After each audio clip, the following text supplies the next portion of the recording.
Welcome to County Portal, your simple source for local government services and public records. Let's get started. Are inmate phone calls public record? The simple answer is no, but the real answer is much more complicated, because they are absolutely not private. Think of it this way: a public record is something like a court document or a property deed that any member of the public can generally request and view. Inmate phone calls don't work like that. They exist in a gray area where they are not publicly available on demand, but they are widely accessible to law enforcement and can become public. Here's how it breaks down.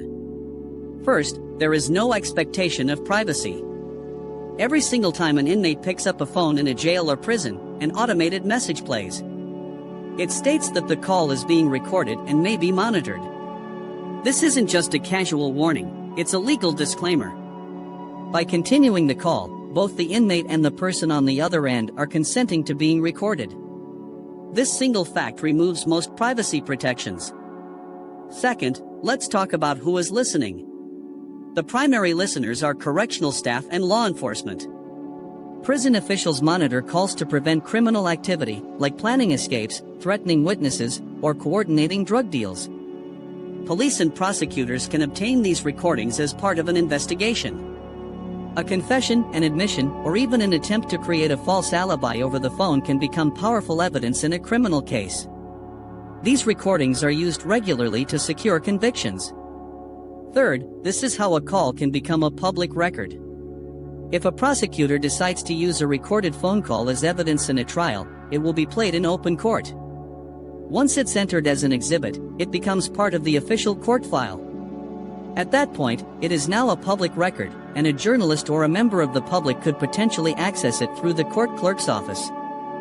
So, the call itself isn't public from the start, but its use in the justice system can make it public. Finally, what about a regular citizen filing a Freedom of Information Act or a state public records request for an inmate's calls? This is almost always denied. Correctional facilities will cite security concerns and the privacy of the person outside the prison who was on the call. The recordings are generally considered part of an investigative or institutional record, which is exempt from public disclosure laws. So, to sum it up, inmate calls are not public records by default. You can't just look them up.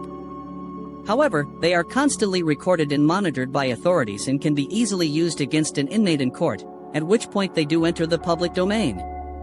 The most important takeaway is that nothing said on a prison phone is ever truly private. We hope this clears up a common misconception about the justice system. Thank you for watching. If you found this information helpful and want to learn more,